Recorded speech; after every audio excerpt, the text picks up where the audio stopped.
কেটে যায় মানুষ তাকে ভোলে না। যুগের পরে যুগ কেটে যায় মানুষ তাকে ভোলে না। চলে না রে চলে না রে চলে না রে চলে না, চলে না রে চলে না রে তাকে ছাড়া চলে না। কে সে পরিচয় কি তার? হাসির রাজা জ্ঞানের রাজা রসিক রাজা গোপাল ভাঁড়। হাসির রাজা জ্ঞানের রাজা রসিক রাজা গোপাল ভাঁড়। হাসির রাজা জ্ঞানের রাজা।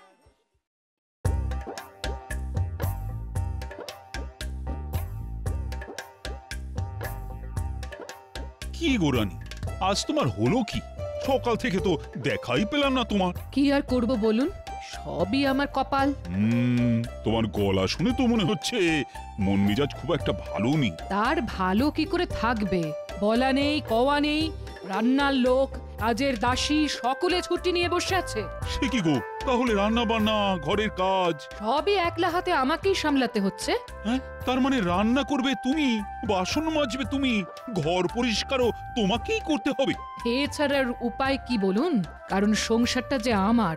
না না না না না, এই খুব অন্যায়। এতগুলো লোকের একসাথে ছুটি নেওয়াটা সত্যি খুব অন্যায়। শোনো শোনো, ছুটি শেষ হবার পর কাজ করতে এলে সব কটাকে একসাথে ছাড়িয়ে দাও। বাহ বাহ বাহ, ভারী অদ্ভুত কথা বললেন তো আপনি। সব কটাকে একসঙ্গে ছাড়িয়ে দেব না? তা সব কটাকে একসাথে ছাড়িয়ে দিলে মনের মতো লোক আবার কোথা থেকে জোগাড় করতে পারবেন? আর লোক না পাওয়া গেলে তো দিনের পর দিন সব কাজ আমাকেই করে মরতে হবে, তাই তো? হ্যাঁ, সেটাও একটা সমস্যা বটে। আচ্ছা রানী, এই ঝঞ্ঝাটের হাত থেকে কি করে রেহাই পাওয়া যায় বলো তো? আমি আবার কি বলবো? আপনি রাজা, আপনি ভেবে চিনতে একটা উপায় বের করুন। ঠিক আছে ঠিক আছে, আজই রাজসভায় গিয়ে সকলের সঙ্গে আলোচনা করে দেখছি।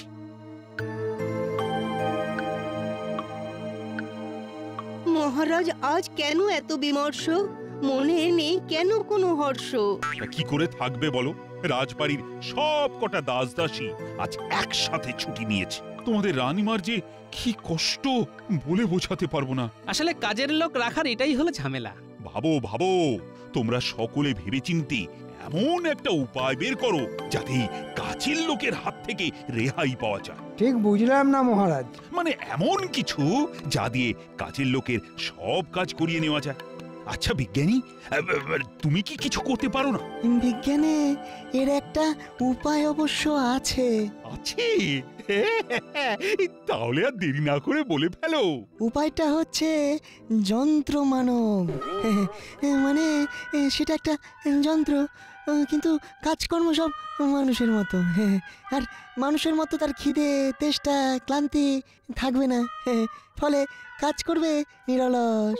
যেহেতু যন্ত্র, তাই সে ছুটিও চাইবে না আর কামাইও করবে না।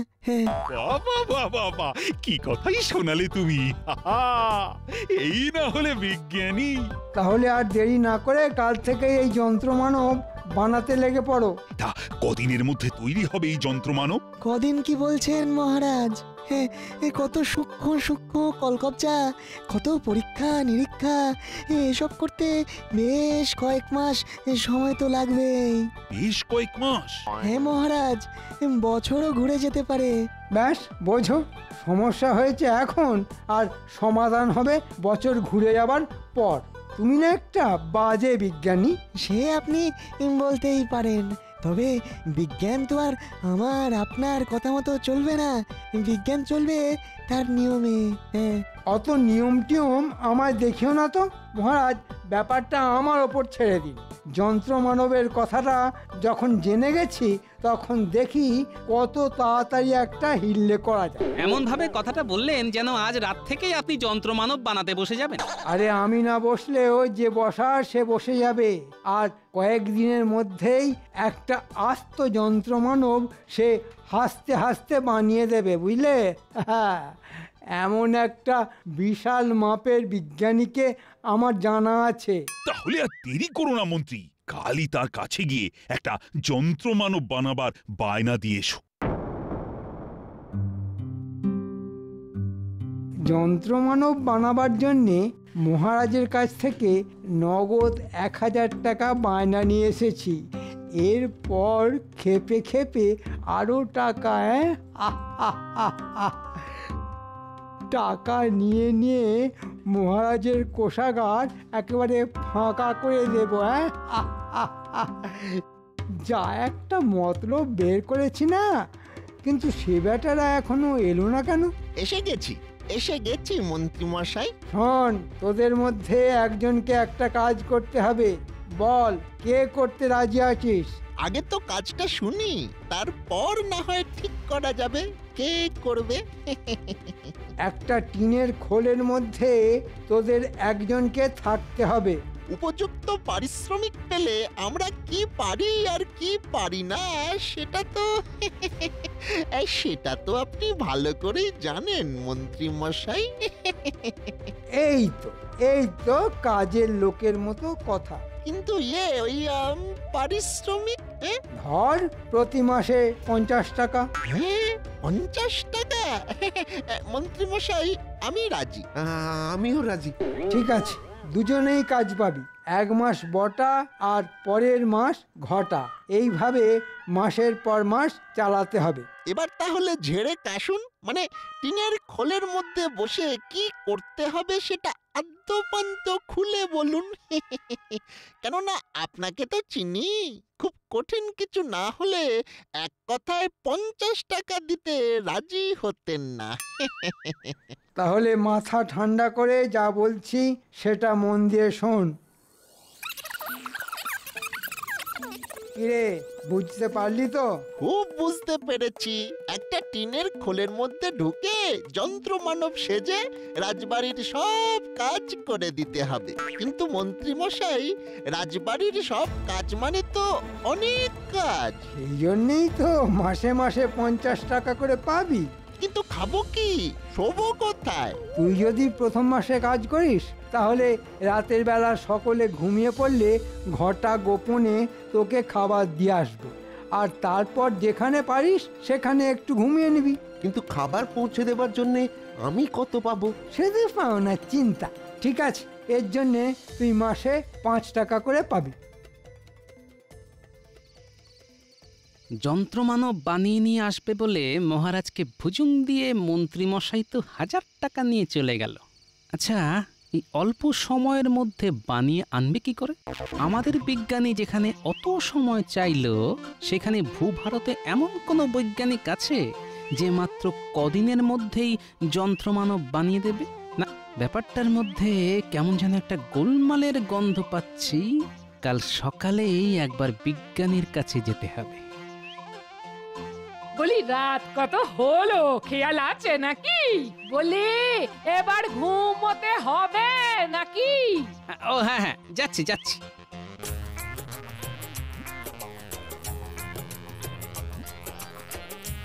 বিজ্ঞানী, বিজ্ঞানী বাড়ি আছে নাকি? হ্যাঁ, গোপাল, এসো এসো, ভেতরে এসো।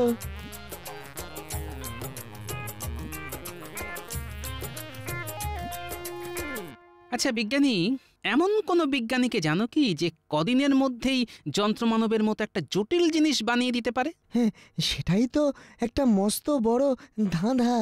তুমি অন্তত মহারাজকে বারণ করতে পারতে।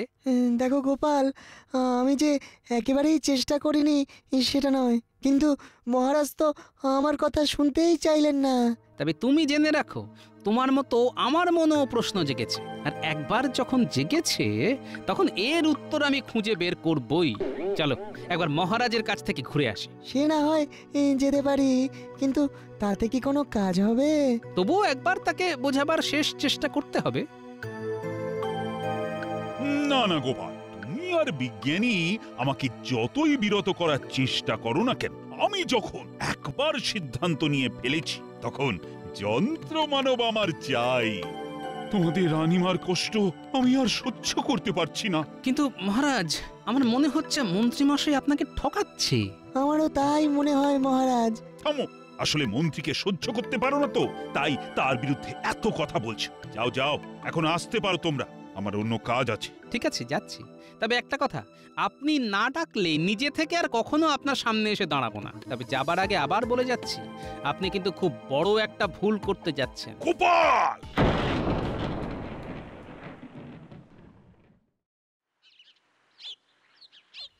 এই নিন মহারাজ, আপনার যন্ত্রমানব। বাহ বাহ বাহ, কি সুন্দর দেখতে, কি সুন্দর রূপুলি গায়ের রং। এই দৌড়ে গিয়ে রানীমাকে খবরটা দে। এই তোরা ধরাধরি করে একে গরুর গাড়ি থেকে নামা। তার দরকার নেই, আমি নিজেই নামতে পারবো। বাহ বাহ বাহ, এ আবার কথা বলতেও পারে। দেখলে, হতভাগাকে পই পই করে বলে দিয়েছিলাম যে তুই যন্ত্র, শুধু যন্ত্রের মতো কাজ করে যাবি, মুখে কোনো কথা বলবি না। তবুও হতচ্ছাড়া পাকামি করে খোনা গলায় কথা বলতে শুরু করে দিল। আসলে এ খুব উঁচু জাতের যন্ত্রমানব তো, তাই কথাও বলতে পারে। ভালো ভালো ভালো, খুব ভালো। তা যন্ত্রমানব, কি নাম তোমার? আগে আমার কোনো নাম নেই, আপনি যে নামে ডাকবেন সেটাই আমার নাম হবে। তাহলে আমি তোকে ঘূর্ণি বলে ডাকবো। আসলে ঘূর্ণির মতো তো কাজ করতে হবে তোকে। চিন্তা নেই, সব কাজ হয়ে যাবে। দেখো দেখো রানী, তোমার মুশকিল আসান এসে গেছে। আর কাজের লোকের জন্য কোনো চিন্তা করতে হবে না। প্রণাম রানীমা। বাবা, আমায় চিনল কি করে? আসলে খুব উঁচু জাতের যন্ত্র মানব তো, তাই চিনতে পারলাম। রানীমা, কি কাজ আছে দেখিয়ে দেবেন চলুন। মাজা ঘষা, রান্না বান্না, ভাঙা চোরা, সব কাজেই আমি সমান দক্ষ। হ্যাঁ হ্যাঁ, আয় আয় তাহলে আমার সঙ্গে আয়। আমার নাম কিন্তু ঘূর্ণি। মহারাজ দিয়েছেন। তাই নাকি? মহারাজ, একে তাহলে ভেতরে নিয়ে গিয়ে সব কাজকর্ম বুঝিয়ে দিচ্ছি। মহারাজ, তাহলে আমার মানে ওই বিজ্ঞানীর বাকি টাকাটা? আর কত দিতে হবে? চেয়েছিল তো অনেক, হাতে পায়ে ধরে 6,000-এ রাজি করিয়েছি। আগে দিয়েছিলেন 1,000, তাই বাকি রইল 5। ঠিক আছে ঠিক আছে, সঙ্গে এসে নিয়েছো। হ্যাঁ, আহা আহা, কি আনন্দ! টিনের খোল তৈরি করতে লেগেছে 100, আর বটাকে মাসে মাসে টাকা দেবে না ঘন্টা দেবে? বেটাদের এমন ফাঁদে ফেলেছি না, না পারবে গিলতে আর না পারবে ওগরাতে।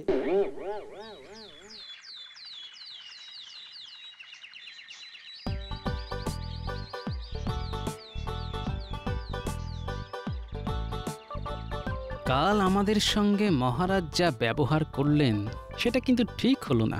অভিমানে বিজ্ঞানী চাকরি ছেড়ে দিচ্ছে, কিন্তু বিজ্ঞানী চাকরি ছেড়ে দিলেও আমাকে কিন্তু এত সহজে হাল ছাড়লে চলবে না।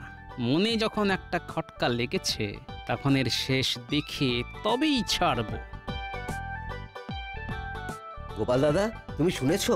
মন্ত্রীমশাই আজ একটা ওই যন্ত্রমানব নিয়ে এসেছেন। বাবা, এত তাড়াতাড়ি? কি সুন্দর চকচকে টিনের খোল গো! আবার খোলের ভিতর থেকে যন্ত্রমানব আবার পরিষ্কার বাংলা ভাষায় কথা বলছে। সে কি গো? বিশ্বাস না হলে দেখবে, চলো। তাই নাকি? ঠিক আছে, সময় হলে যাব। আমি তাহলে আসছি গোপাল দাদা। হ্যাঁ হ্যাঁ, এসো এসো। বিজ্ঞানী, তাহলে কি সত্যি তুমি? হ্যাঁ ভাই, কৃষ্ণনগর ছেড়ে চললাম। কিন্তু চলে যাওয়া মানে তো হেরে যাওয়া বিজ্ঞানী। থেকেই কি জিততে পারবো? মহারাজের কথাগুলো এখনো যে কানের মধ্যে বাজছে। না না, তোমার অভিমানের কারণ অস্বীকার করছি না, তবে আমি বলি কি, সবকিছু ভুলে আরো কটা দিন থেকে যাও। আমি কথা দিচ্ছি, এই যন্ত্রমানবের রহস্য ভেদ আমি করবই করব।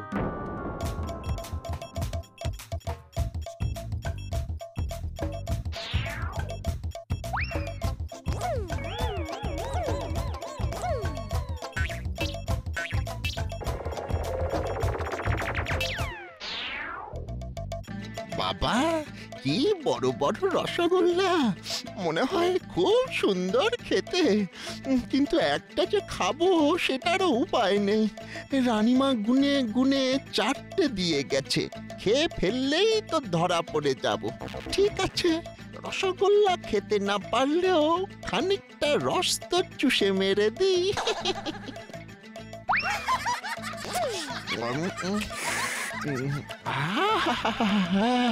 রসগোল্লার রসটাও কি অসম্ভব মিষ্টি! না, চাই, দেরি হলে রানীমা হয়তো চলে আসবেন। শোনো রানী, ছুটি কাটিয়ে কাজের লোকেরা ফিরে এলে ওদের কিন্তু বিদেয় করে দিও। যন্ত্রমানব যখন পেয়ে গেছি তখন আর মাসে মাসে মাইনে দিয়ে ওদের পোষা কি দরকার বলো তো? মহারাজ, আপনার জল খাবার। এনেছিস? দে দে দে, খুব খিদে পেয়েছে বুঝলি। ও কি, আগেই রসগোল্লা তুলে নিলেন? মানুষ তো আগে ফল খায়, তারপর তো মিষ্টি, নাকি? তুই তো জানো রানী, ভোলা ময়রার রসগোল্লা খেতে আমি কিরকম ভালোবাসি। এমা! কি হলো? আরে রসগোল্লার রস কই? এ তো শুকনো খটখটে। সে কি, একটু আগে আমি যখন হাঁড়ির থেকে বের করে দিলাম তখন তো রসে একেবারে টইটম্বুর ছিল। খেয়েছে, বেছে বেছে ওই রসগোল্লাটাই খেতে হলো। ঘূর্ণি, তুই কি কিছু জানিস? তাহলে মনে হয় আনতে আনতে রসগোল্লার রস শুকিয়ে গেছে। আসলে যা গরম পড়েছে। আচ্ছা আচ্ছা, তুই যা। যাক বাবা, বাঁচলাম। ঠিক আছে ঠিক আছে, ওটা খেতে হবে না, আপনি অন্যটা খান। কি কেমন দেখছো আমার যন্ত্র মানবকে? খুব ভালো মহারাজ। বাহ বাহ বাহ বাহ, কি সুন্দর চকচকে টিনের খোলের মধ্যে কত কারিগরি। আর সত্যি মন্ত্রী মশাইয়ের মাথা আছে বলতে হবে। শোনো গোপাল, এটা কিন্তু আমার কারিকুরি নয়, এটা হলো আমার বিজ্ঞানীর কারিকুরি।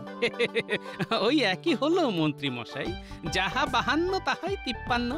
তা ভাই যন্ত্রমানব, তুমি নাকি কথা বলতে পারো? তা শোনাও তো তোমার বচন। গোপাল বুড়োর মাথায় টাক, ইট পড়লে হবে ফাঁক। বাহ বাহ বাহ বাহ বাহ, কি সুন্দর ছড়া। তা ভাই যন্ত্রমানব, প্রথম দেখাতেই ইট পাটকেলের কথা কেন? আমার সঙ্গে কি তোমার আগের কোনো শত্রুতা আছে নাকি? এই রে, গোপাল কি চিনতে পেরে গেল নাকি? আমি আসছি মহারাজ। রানীমা কিন্তু অনেক কাজ দিয়েছেন আমায়। চলার ধরনটা কেমন যেন চেনা চেনা। ও কি তাহলে? তা এমন করে হাসলে যে বড়? আসলে ওর খোলটা টিনের হলেও হাঁটার ধরনটা কিন্তু মানুষের মতন মহারাজ।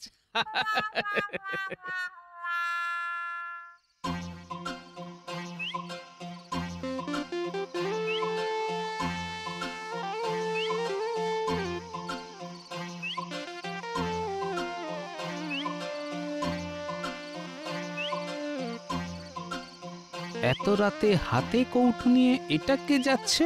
না, ব্যাপারটা যে দেখতে হচ্ছে। ও, এ তো ঘটা। কিন্তু একা কেন? ওর জুড়ি আরেক মূর্তিমান কোথায়?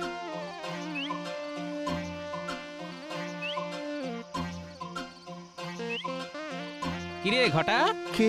আরে আমি রে, আমি আমি। এত রাতে কৌটো নিয়ে কোথায় যাচ্ছিস? বাবা, এ তো রুটি তরকারি। তা কার জন্য নিয়ে যাচ্ছিস রে? কার জন্যে আবার? কার জন্যে? দি হাওয়ায় একটা কথা ছুড়ে। আমি জানি এটা তুই বটার জন্য নিয়ে যাচ্ছিস।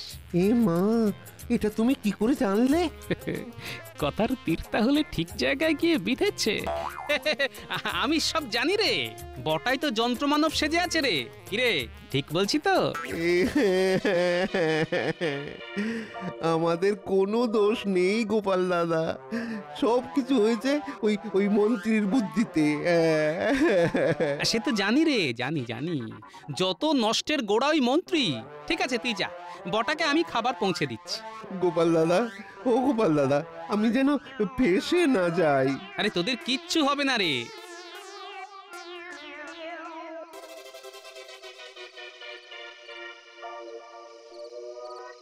ধুর ছাই, ভালো লাগে না। মাসে 50 টাকার জন্যে মন্ত্রীর কথায় নেচে কি যে ঝকমারিতে পড়লাম।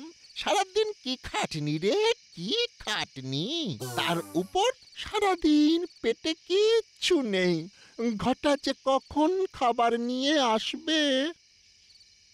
এনেছিস? দে দে, যা খিদে পেয়েছে না। হ্যাঁ রে, এত দেরি করলি কেন? তোকে কিন্তু যন্ত্রমানব হিসেবে দারুণ মানিয়েছে রে। কে? আরে আমি তোদের গোপাল দাদা। গোপাল দাদা, আমাকে বাঁচা, সত্যি বলছি, আমার কোনো দোষ নেই ওই মন্ত্রীর কথায়। আরে আস্তে আস্তে, এত জোরে কথা বললে সকলের ঘুম ভেঙে যাবে যে। বুঝলি বটা, যন্ত্রমানব সেজে মহারাজকে ঠকাবার শাস্তি মনে হয় সারা জীবন হাজতবাস। তবে তুই যদি আমার কথা মতো কাজ করিস, তাহলে তোর শাস্তি যাতে কম হয়, আমি অন্তত সেই চেষ্টাটা করতে পারি। যা বলবে তাই করব।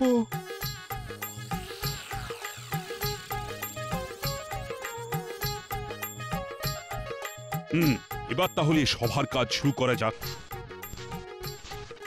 এ কি বিজ্ঞানী, তুমি আবার রাজসভা কেন? আসলে গোপাল আজ খুব সকালে আমার বাড়ি গিয়ে বলল আজ নাকি রাজসভায় এক তামাশা হবে, তাই দেখতে। গোপাল! এ কি, তুই আবার এই সময় এলি কেন? বারে, গোপাল দাদা যে বলল। গোপালের কথা তুই শুনবি কেন? তোকে কে তৈরি করে এনেছে? আমি। আর কে টাকা খরচ করেছে? মহারাজ। আর তুই বেয়াদব গোপালের কথা শুনছিস? হ্যাঁ, এ কি, তুই আমায় মারলি?